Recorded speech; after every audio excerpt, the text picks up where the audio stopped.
Hi, this is Evans at Motorcycle.com.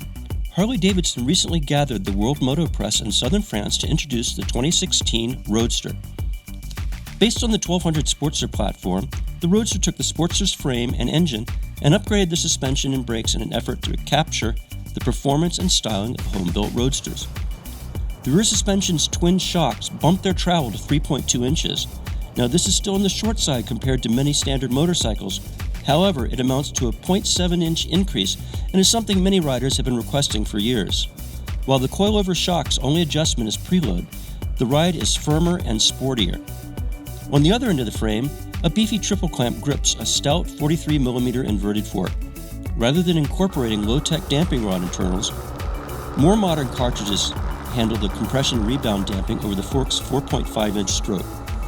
These increases alone are notable on a Sportster because they not only increase ground clearance, especially when combined with the mid-peg location, but they also alter the chassis geometry by angling it more forward, reducing its rake for quicker steering. The brakes also received a significant upgrade in the form of adding a second 300mm disc to the front wheel. The pair of two-piston calipers squeezing the floating discs provide much more stopping power than the old single-binder setup. Strangely though, ABS remains an extra cost option on US Roadsters, though it is required on all Euro-spec models. Those brakes are mounted on a 19-inch front wheel, while an 18-inch hoop takes up the rear. Both assist in the increase of cornering clearance when compared to previous Sportsters, and surprisingly, the big front wheel doesn't slow the bike's steering appreciably.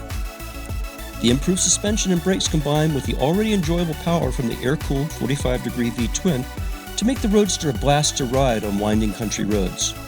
When the corners get tighter and more technical, places where previous Sportster-based bikes struggled, the Roadster's new brakes haul the bike down from speed while delivering vital information about what's happening at the front contact patch. Although sportier-focused motorcycles have more ground clearance, it never felt hamstrung by lean angle like Sportsters in the past. When it does touch down, the peg feelers hit first, providing ample warning before hard parts could upset the chassis. The Roadster's riding position contributes to the cornering fun. With the handlebar placed in grips reasonably low, the rider's body is tilted forward enough to combat the wind at highway speeds. When the road gets twisty, the width of the bars gives the rider plenty of leverage and feels well suited for shifting your body to a more aggressive stance on the bike.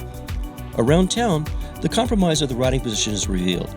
Mid-controls place the rider's knees high on the tank, and during U-turns the rider's hands can hit them. Whether the forward cant of the rider's body is uncomfortable in the urban bump and grind is a matter of personal preference. I found it to be fine when having to negotiate traffic. Harley Davidson has addressed many of the shortcomings of the Sportster line with the Roadster and has brought some of the sportiness into the platform that many people have been craving.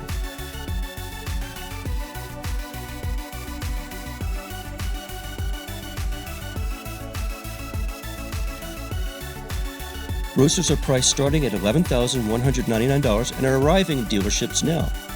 If you want to learn more about the 2016 Harley Davidson Roadster, go to Motorcycle.com and read my full article.